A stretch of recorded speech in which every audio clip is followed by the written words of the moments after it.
From ABC News, it's This Week. Here now, George Stephanopoulos. Good morning and welcome to This Week. A week where we've remembered the toll of those attacks that transformed our country 20 years ago.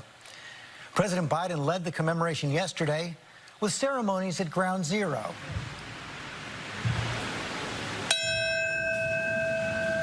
Shanksville. We are gathered today on hallowed ground. And the Pentagon.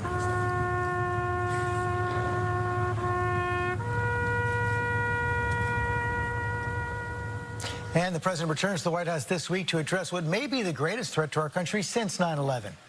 For 18 months, the COVID pandemic has consumed our country. And now, even though 75% of American adults are vaccinated, it's become a pandemic of the unvaccinated. With more than 100,000 cases a day for 4 weeks, last week, roughly 250,000 new cases reported among children, the highest total yet. But Biden's plan to mandate vaccinations at workplaces across America is facing swift and severe resistance, drawing attacks and threats of legal action from at least 19 Republican governors. We're going to begin there this morning with Surgeon General Vivek Murthy. Dr. Murthy, thank you for joining us this morning. You know, the president resisted issuing mandates for months.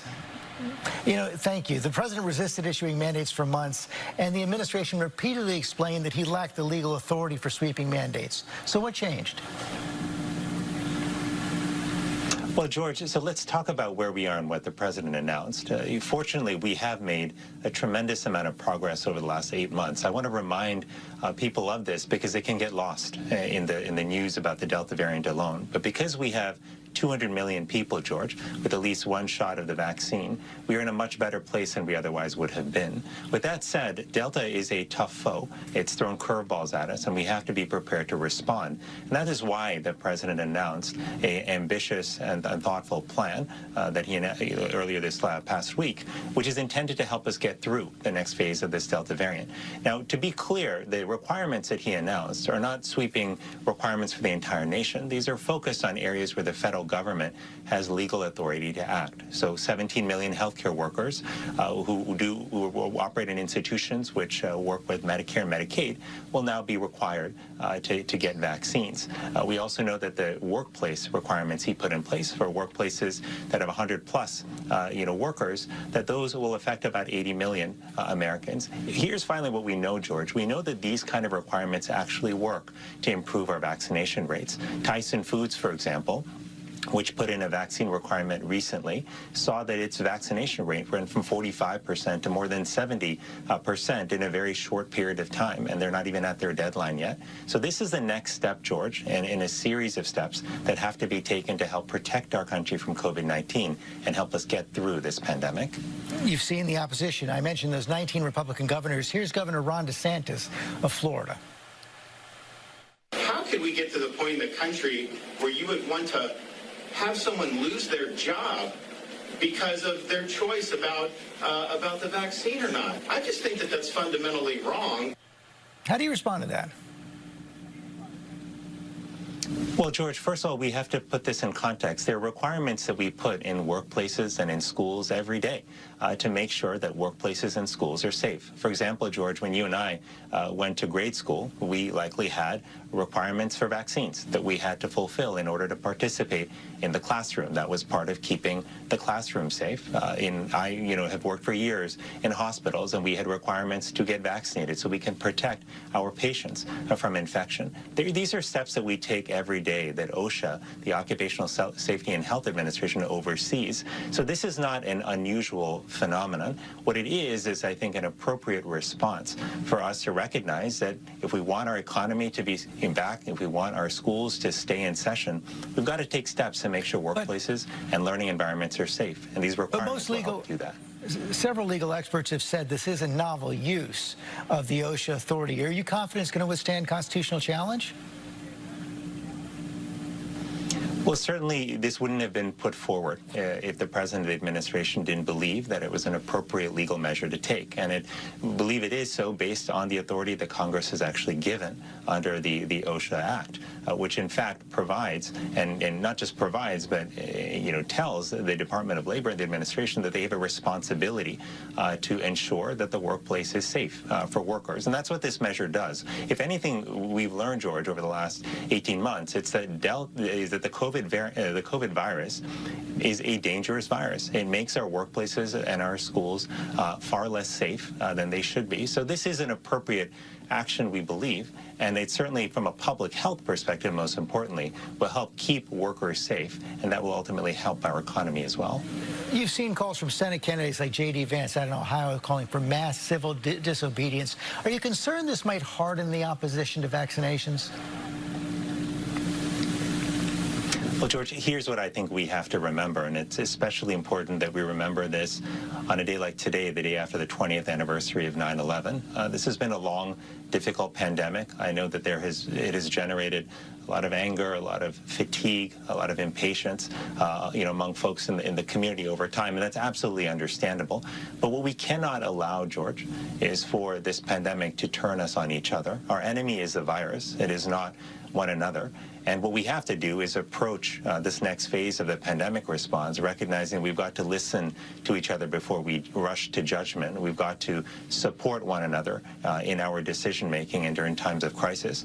9/11, George, reminded us that we have the capacity to do that, as difficult as times may seem right now. After 9/11, George, I remember that day very clearly, and I remember people reaching out to strangers to support them. I remember people traveling across the country, George, to volunteer in New York City. That is the spirit of America that I know and love. We still have the capacity for that kind of approach, and it's what we're called on to implement in a moment like this, when we have to get through this very difficult pandemic. The president seems to be getting it from all sides. There's also criticism from some who say he hasn't gone far enough, like Dr. Leanna Wen, who say that the president should have gone even further and imposed restrictions on interstate travel, saying a vaccination should be required for any kind of interstate travel. Some are suggesting that we should find a way to mandate vaccines for 12 to 17-year-olds. Your response? Well, George, I think if you look at the substance of what the president announced, there's a tremendous amount in there and a lot of very aggressive actions that will help us increase the number of people who are vaccinated, protect those who are sick, and ultimately get us through this pandemic. We will always be looking for more measures that we can take, George, and that's as it should be. That has been our commitment from the beginning. But I do think that the series of measures taken here present a strong step forward, and they will ultimately help protect our communities. And that is the single goal here. It's to protect us from COVID-19. It's help us get through this, keep our kids in school, keep our economy going, and give us a peace of mind that so many people have desperately wanted since this pandemic began. Finally, how do you see the trajectory of the pandemic over the next several months? Well, George, it's interesting that you ask. The prediction game is a tough one, and there are many people who have been humbled over the last 18 months trying to make predictions. I do think that what happens over the coming months, George, really depends on what we collectively do as a society in the weeks ahead. Do we reach out to our family and friends and urge them to get vaccinated? Do we step up and use our masks in indoor public settings, recognizing that there's good scientific evidence that helps reduce the spread of the virus? Do we ensure that in our schools we are taking the layers of precaution that we know help keep our kids safer, from masks to regular testing to improved ventilation? If we take those steps, George, I think we can make a lot of progress in the months ahead, but it really does depend on us and what we do together. Dr. Murthy, thanks for your time and your information this morning. Thanks so much, George. Take care.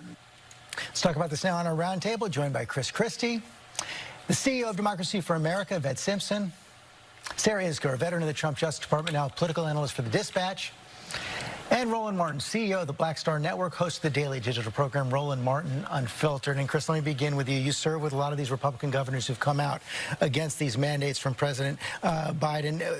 Are they on solid ground? How do you explain their actions? Well, look, there's three things about what's happened this week that concern me, and I'm someone who's been advocating from the beginning and still advocate that everyone should get vaccinated, and I think it's a mistake not to. First one is I think there's shaky legal ground here. When you look at the OSHA statutes that are being used, I think they're really on shaky ground as to whether they can really force this or not. So it's subject to legal challenge. Second, let's remember that the politicization of these vaccines started back in the presidential campaign, and it was started by Vice President Harris, who said that I will not take a vaccine that's approved by Trump or by Trump's regulators. That put this in a totally different area that allowed it to be politicized, and that politicization is continuing now. And third, I really do think that your question to the Surgeon General was on point. This is going to harden opposition. Sometimes when you're a leader, you have to go in and use a sledgehammer. And I've been known to do that when I was governor. Sometimes it's appropriate. But this one was not the time to do it. We have to be persuasive. We have to continue to persuade. And I know that takes time. How do you respond to the argument that that wasn't working, and that when you look at the mandates, whether it's the Veterans Department, whether it's DOD, whether it's the workplaces like Tyson's that Dr. Murthy cited, that when you have the mandates, they work? Look, working for the government and ordering government workers to have a mandate, there is one thing. Extending that to 2/3 of all the jobs and making it either get vaccinated or not, it's also contradictory logically, George, because what they're telling us is, by all the data, that vaccinated people are very, very well protected from anyone who's unvaccinated and who has it. Yet they're saying to us, we have to do this to protect you.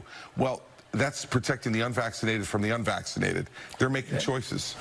I disagree about the OSHA finding. I think OSHA is supposed to protect workplace safety, and we know that right now COVID is one of the most dangerous threats to workplace safety, because when people are working together, and we know this Delta variant has made people much more sensitive when people are working together, even if they're vaccinated, if they come in contact with somebody without a vaccine, they could get the Delta COVID variant. So I would disagree. I also want to push back a little bit on blaming the political nature of this on Kamala Harris. She does not deserve that. The reality is that at the time she made that comment, Donald Trump was trying to push hydrochloroquine and bleach injection in people's eyes. And since that time, your party continues to push the fact that folks should not be wearing masks, that folks should be pushing back against this. So the politicization of this is way more in the Republican camp than it could ever be from one comment that Kamala Harris made last year. Sarah, I want to bring this back to the legal ground as well.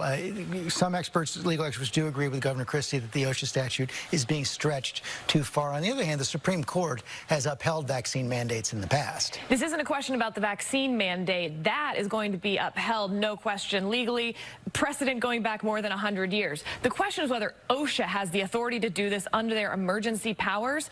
That is much different. Now, there's a whole legal weirdness to this, where it's going to skip a district court that we're used to going to. It's going to go straight to the circuits. Then it's actually all going to go to one circuit. So you may have 17 governors bring this, and it's still going to be one single case that we're all going to then watch.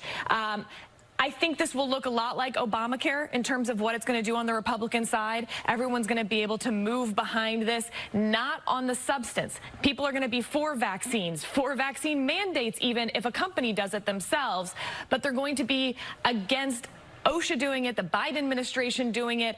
I think that something the Biden administration politically did here incorrectly was wait. I think there's a lot of, why didn't this happen 3 months ago if it was so important? Either you didn't think you had the legal authority, or you didn't think it actually was an emergency. Either way, it's going to hurt them legally. No, they didn't do it 3 months ago because they did exactly what Chris said. They simply tried to persuade, and the numbers changed. When 98% of the people in ICUs are unvaccinated, when people who are having heart attacks are dying but they can't get treated, they said we have to move.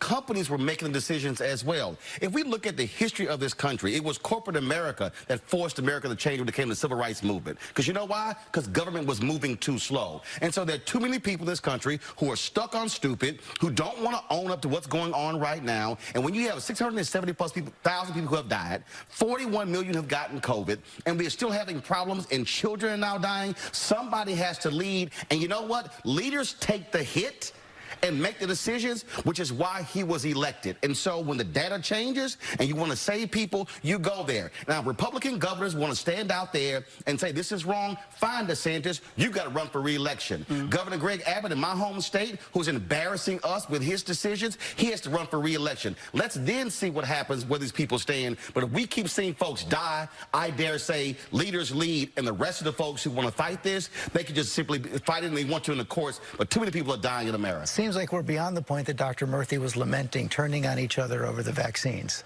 Yeah. Well, but the thing is, if you are a family member who had to bury somebody, you're dealing with. I had the head of the black morticians on my show. 130 funeral home directors have died from this. Pastors are dying. Bishop Harry Jackson, who preached in the Oval Office with Trump on Easter Sunday, died of COVID several months later. This is real, and at some point, leaders need to stand up and say, enough is enough. Listen, emotions don't change the law. Death does. No, emotions don't, and neither does death. Doesn't change the law. Congress changes the law, Roland.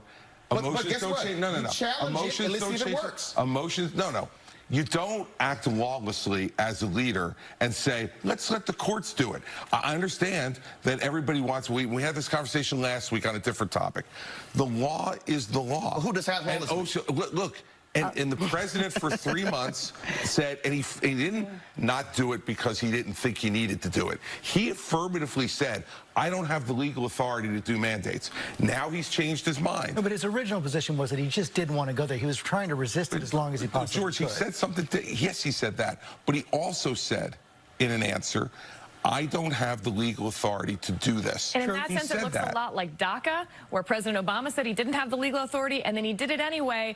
This administration has done that with the eviction moratorium, where they knew they didn't have the legal authority through the CDC, and the court struck it down. And what their political thought, I believe, was that we can do this and we'll get it for 30 days. I was just going to say, isn't the gamble, and we have to move on, I know you guys are going to come back on another topic, isn't the gamble that in the meantime, more people will get vaccinated, right. They'll have to get vaccinated. Lawlessly and unconstitutionally, that's a risk in and of itself to undermine the rule of law. Where was that restraint when Donald Trump was president? Like, you all allowed Donald Trump to get away with literal murder. He stretched the bounds of the law constantly for different aims, not to save people, but to destroy and to divide. So the reality is we need this test right now. OSHA can be and should be tested. You shouldn't undermine the rule of law to do it. Acting lawlessly. Law evolves. Acting lawlessly. This is a very different circumstance. Acting lawlessly unconstitutional is determined by the courts. When they make the decision, they'll make the decision. That's what, but you still move until they make the decision. Except when the executive says he doesn't have the authority and he's acting lawlessly. Look, if you don't mind about the rule of law being violated now, but when the rule of law is violated for something, I'm a lawyer. I do mind if the rule of law is violated. When the rule of law is violated for something you support, you'll be screaming at this table. We got to take a break. I know you guys are going to come back in a minute. We're going to move on right now. Coming up, Senator Joe Manchin, Bernie Sanders, they're going to debate the president's Build Back America plan. Can they reach a deal? What are the consequences if they don't? That's next. The White House knows well the president's poll numbers have dropped. Do you acknowledge that the public now has some doubts about the president's handling of the virus? What we can acknowledge, and you've seen in a lot of these polls, is that the number one issue, number two issue, number three issue for many Americans is COVID and what we're doing. I'll also note that in all of these polls, support for the president's handling of coronavirus continues to be the majority of the American public. Facing the toughest stretch of his presidency, President Biden's approval rating has gone underwater for the first time. How deep is the hole, and what does it mean for his packed fall agenda? We're going to ask Senator Joe Manchin and Bernie Sanders after this analysis from Nate Silver of 538. After holding steady for the first 6 months of his presidency, Joe Biden's approval rating has fallen quickly. The questions are, why the drop now, and will it bounce back? One obvious cause could be the U.S.'s much criticized withdrawal from Afghanistan, since the timing certainly lines up well. Biden's approval rating was 50% in the 538 average on August 15th, the day that the Taliban reached Kabul. It has since fallen by around 5 points to 45%. But Americans usually have a limited attention span for foreign policy, and most voters did think the decision to withdraw was the right one, even if they didn't like the execution. So Biden's numbers could bounce back once the news cycle moves on. But it's possible the reason is something else, the Delta variant. If you look closely, Biden's numbers had already begun to decline in July as the number of U.S. COVID cases increased sixfold over the course of the month. Meanwhile, approval of his COVID handling has slipped from 62% on July 1st to around 52% now. If Biden's approval rating is tied to COVID, well, it's tough to predict the next turn in the pandemic, although the models tracked by the CDC do think the current wave is near its peak. But keep in mind, this is all pretty normal once a president exits from his honeymoon period. From Truman through Trump, the median president lost 5 points off their approval rating in the first year in office, and then another 7 points in the second year. To be honest, I could really go either way with this one, but if I had to guess, I think I do buy that Biden's lower numbers are the new normal for Democrats. Thanks to Nate for that. Let's talk about its impact on the president's agenda. We're joined by West Virginia Senator Joe Manchin. Senator Manchin, thanks for joining us this morning. You know, you've called for a strategic pause on the president's Build Back Better plan, the $3.5 trillion plan. But party leaders, from the president to Speaker Pelosi to Leader Schumer, have all rejected that call for a pause. Schumer says it's full speed ahead in the Senate. It can't pass the Senate without your vote. So where do things stand right now? Well, George, I've been very clear, I think, and I think a strategic pause is necessary right now. We have the unknown, and the unknown is everything you've been talking about. COVID, what's going to happen with COVID, what it'll do to the economy. No one's talking about inflation or debt, and we should have that as part of the discussion. And then the geopolitical, what's going on around the world and what type of challenges we may face. So the unknown is there, and we don't know what that's going to partake. What we do know is that basically the need for this, the emergency to do something in the next week is not there. We've done $5.4 trillion, George, over the last year and about a year and a half. $5.4 trillion. A lot of that money is still going out the door. There's no one going to be left behind for the rest of this year and most of next year. So the urgency, I can't understand why we can't take time, deliberate on this and work. Back in January, you proposed spending $4 trillion on infrastructure. So what changed? Well, you're talking about that was about 4.5 trillion they had talking about. Is that what you're talking about? What the president? Yeah, you were saying we've spent about having both of those put together. And I said from day one, these are two complete different categories. The one we have in front of us right now that's already passed in a bipartisan way with 19 Republicans, George, is the hardcore infrastructure, the roads, the bridges, internet, water, sewer, all the things that have been neglected for the last 30 years. The president went out and campaigned on this. He went out and sold this thing. We all got behind him. We got a bipartisan deal. And I think it's the greatest thing that we could do. That's the one that has the urgent and emergency that we have. Let's get that one done. It's sitting over in the House right now. But if the bill is fully paid for and doesn't add to the deficit, the unknown that you're concerned about, one of them is inflation. That's not really a concern, is it, if the bill is fully paid for? Well, George, basically, if the bill is fully paid for, why did they put $1.7 trillion of borrowing power in the language? And next of all, it's only run out for 10 years, okay? So if some of the things we know will never go off, so you should be more accurate to what the real number is going to be. I'm just saying right now, George, we're at $28.750 billion, $28,750,000,000, and it goes up $4 to $5 billion every day. No one's even talking. Inflation. People are talking to me in West Virginia about the price of gas, the price of everything they buy, including their groceries, how it's affecting them. So I think we need to see what we're doing right now and the effects we're having. No one is saying they're losing their benefits because they're going to extend up through next year. Why are we rushing for this 1 week? Why do we have to have everything done in 1 week? You mentioned the bipartisan infrastructure bill that has the support of Republican senators, but it's also drawn the opposition of progressives who don't think it should happen unless there's also progress on the bigger reconciliation bill. Here's a tweet last night from Senator Bernie Sanders, who's coming up on the program next. We're not going to build bridges just so our people can live under them. No infrastructure bill without the $3.5 trillion reconciliation bill. Are you concerned we're going to end up with nothing?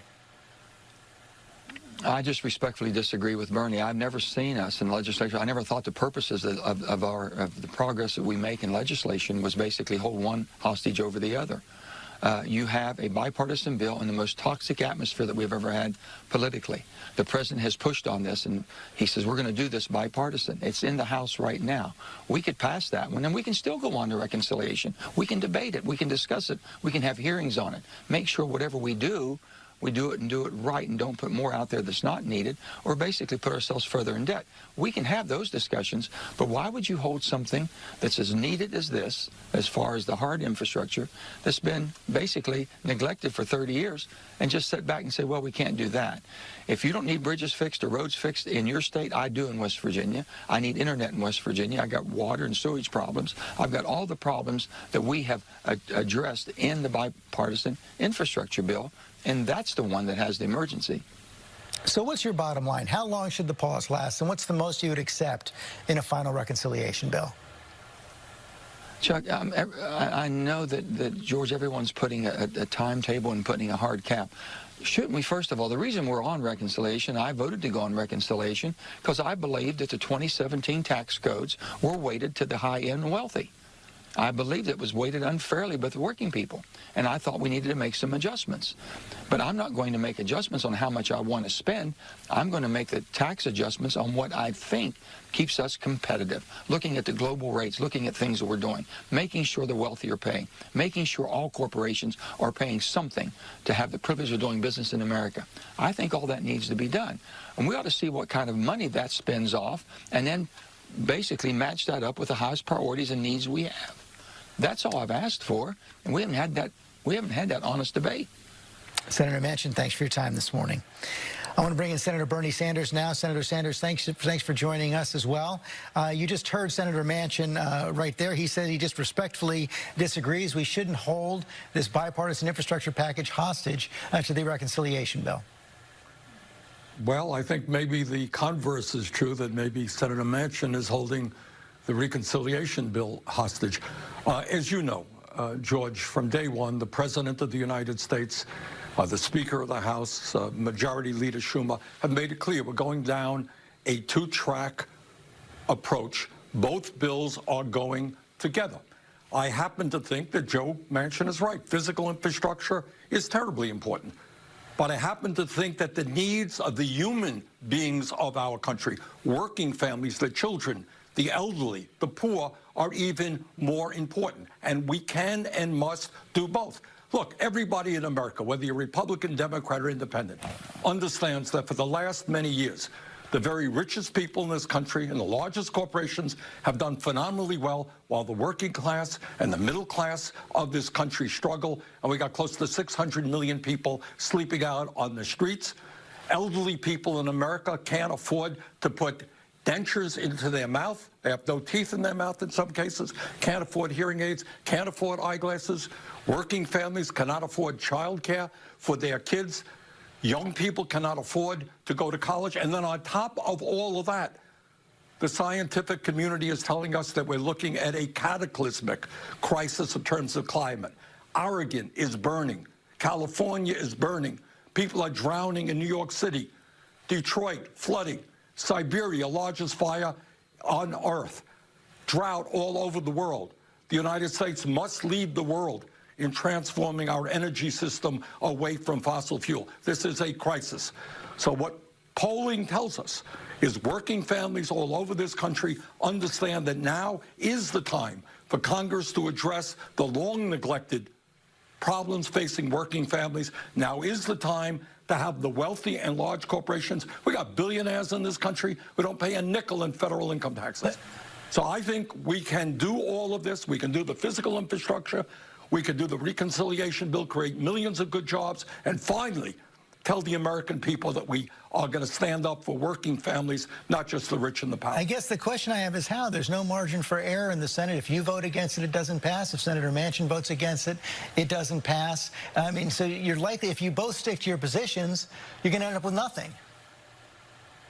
That is a possibility. I mean, I think that would be a disaster for the American people. But you got the President of the United States. You got leadership in the House and the Senate. You got the old, this is not Joe Manchin versus Bernie Sanders. I would surmise that over 90% of Democrats, over 40 Democrats in the Senate, would prefer to spend what I propose, $6 trillion, because they understand the needs facing working families and climate are so great. So a major compromise has already been made. And there is a real danger that this bill will lose that the infrastructure bill will lose in the House because you got many people there, and I support them, who are saying, you know what, we had a joint agreement. We're going to go forward together, deal physical infrastructure, deal with the needs of working families. Let's do it. Let's create the jobs. Let's deal with an expansion of Medicare. Let's deal with climate. That's what we've got to do. But is no bill, let's say, you know, Senator Manchin wouldn't put a timeline on it, but he's come out for about $1.5 trillion in the reconciliation bill. Is no bill better than $1.5 trillion? Look, what the issue is here is when you have an overwhelming majority of working families in America who want us to do that. When you got the president, when you have over 90% of the people in the House, over 90% of the senators want to do it. The real question you should be asking is it appropriate for one person to destroy two pieces of legislation? Look, Joe Manchin has the right to get his views heard. He's a member of the United States Senate from the great state of West Virginia. He has to sit down with all of us and we'll work it out. Now, we did, as you know, we had the same exact problem in the American Rescue Plan, which to my mind was enormously successful in getting us out of the economic recession that took place as a result of COVID. And Joe Manchin and others are going to have, the Republicans are going to have to say, well, why are we not extending this $300 direct payment that working parents are now receiving? Do we want to really rescind that when we have cut childhood poverty by half? So I don't think that Joe wants to do that. I think we're going to work it out. But it would really be a terrible, terrible shame for the American people if both bills went down, and that is a real danger. So bottom line, there is going to be a deal? Both bills are going to pass? I believe they will, yes. I think we have the same problem with the American Rescue Plan. We worked together, we did it. I think we're going to do it again. Senator Sanders, thanks for your time this morning. Thank you. Up next, the roundtable's back, plus a closer look at this week's California recall election. Stay with us. There is little cultural overlap between violent extremists abroad and violent extremists at home. But in their disdain for pluralism, in their disregard for human life, in their determination to defile national symbols, they are children of the same foul spirit, and it is our continuing duty to confront them.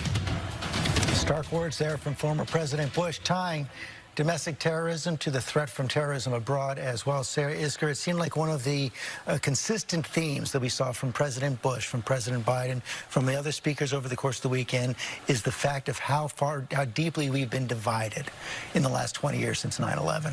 There is more to the sadness in the memorial this year than I think previous years, because we remember what it was like that day, but we also remember how united we were afterwards, that feeling of purpose that we had that has not just been lost, it's the opposite. We are in such a deeply polarized place. That polarization, by all the data we have, was happening before 9/11, but it has so dramatically increased in the past 20 years. You know, we talk about the vaccine mandate in the last section, and everything that we talk about now divides us. Even when we're under such an existential threat as a worldwide pandemic, there was no post-9/11 moment. Roland Martin, the warnings. I was speaking with the Secretary of Homeland Security on Friday. The FBI director said it consistently.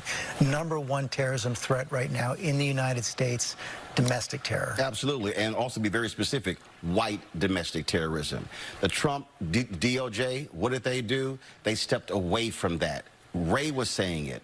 You had people who were saying we must confront this. When you look at the Southern Poverty Law Center, you look at what the NAACP is saying and so many others. When you look at the rise in hate crimes against Asian Americans, against African Americans, it is real. And the problem is when you have political leaders who are encouraging that, because that also translates into votes for them. And so when you saw what President Bush talking about that, and I was glad to see President Biden and the other real former presidents actually show up, as opposed to do commentary for a boxing match. That's what leaders do. They stand united as a country, and you have to have more of that. But white domestic terrorism, and we have to specify that for that reason. It is a sickness in this country, and it must be confronted on the federal level, the state, and the local level. Chris Christie, he was referring, of course, to former President Trump, also went to a police station in New York yesterday, complained again about the rigged election. You gave a major speech at the Reagan Library this week where you said it was time to face the realities of the 2020 election, renounce the conspiracy theorists and the truth deniers. So you're on a collision course with former President Trump. No, I'm on a course to try to make sure that my party remains rather relevant in the political conversation in this country. Maybe it becomes. Aren't majority? You're seeing more and more Republicans are now saying they're buying in to the conspiracy theorists. Listen, in the end, I do think that it's moving in the other direction. I mean, I think it'll continue to move in the other direction. And what that speech was all about was to repeat what I said with you on election night. You know, at 2:30 a.m. on election night, when the president made the speech that he made, President Trump made the speech that he made, I said it was unfounded and that there was no evidence of anything like what he was talking about, and he needed to stop. And I've since then, it's taken hold among Republicans. It's taken hold among some Republicans, George. But I think what you're seeing over the course of time as this continues to move past election night and the emotion of an election is that more and more people are saying that that's not true. And by the way, it's also incumbent upon all of us in the party who don't believe it's true to speak out. Because you're not going to convince everybody overnight. The same way we're having the conversation about vaccines, and you're not going to convince certain people of certain things. I can't tell you how many conversations I've had with friends of mine who are smart, good people who aren't vaccinated. So are you getting blowback?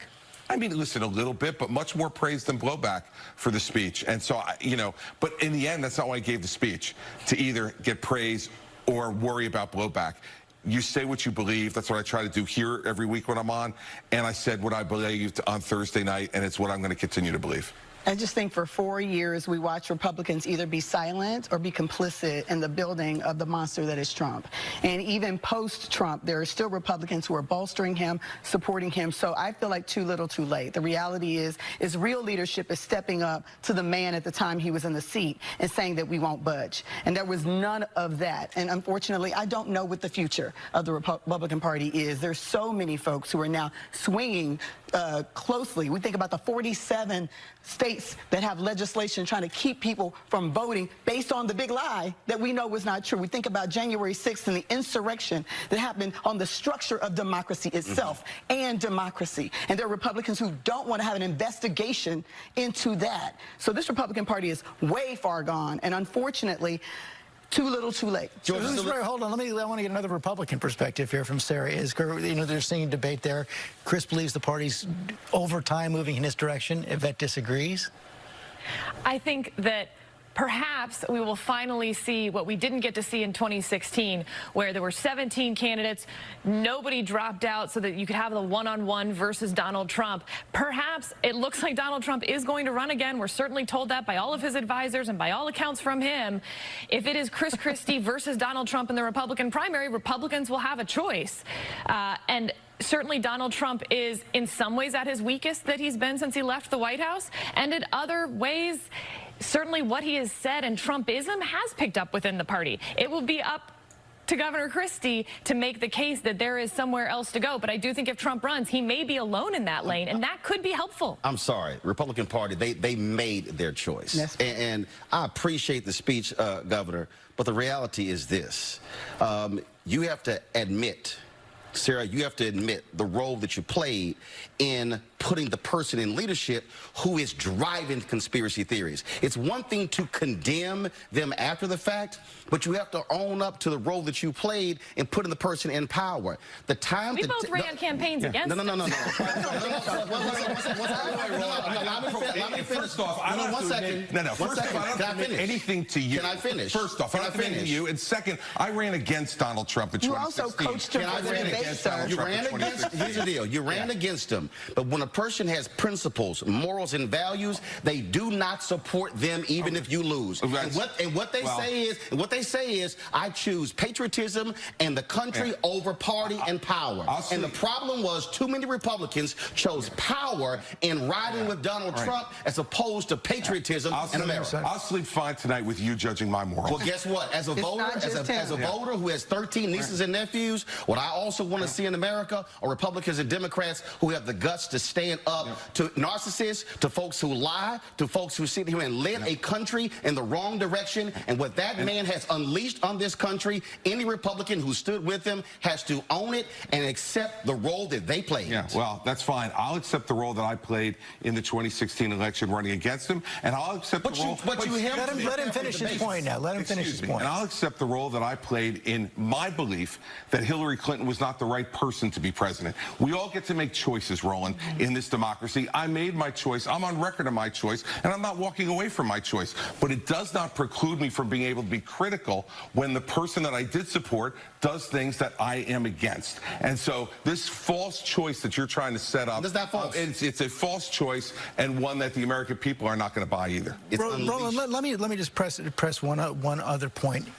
Right now, I would argue that the fact that so many Americans can't buy into simple facts is probably the biggest existential threat we face to our democracy. So when somebody speaks up for that, isn't it something to be praised? Facts are critically important, but again, when you support someone who said fake news, when you were truthful and then push that, then when you have the networks and the conservative radio talk show hosts, that whole echo chamber driving that's the problem. I am a native of Texas who is still registered there, and I am dealing with Greg Abbott and Dan Patrick, who is consistently lying and making things up, and you're dealing with that. I'm dealing with people who are changing textbooks, well, here's the deal.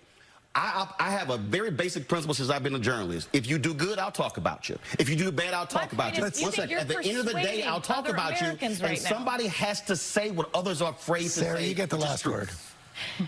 If you want to persuade the half the country that voted for Donald Trump in 2016 to move to your side, then you've got to stop villainizing them. You've got to stop having these conversations where everyone who is not with you is against you. And when someone says that Donald Trump did something wrong, you may want to consider praising that and trying to use that to persuade the people who are not going to be persuaded by what that is going to have to be the last word. This debate could obviously continue. I'm sure it will in coming weeks. When we come back, California Governor Gavin Newsom faces a recall election Tuesday. We're going to have the latest on that race when we come back.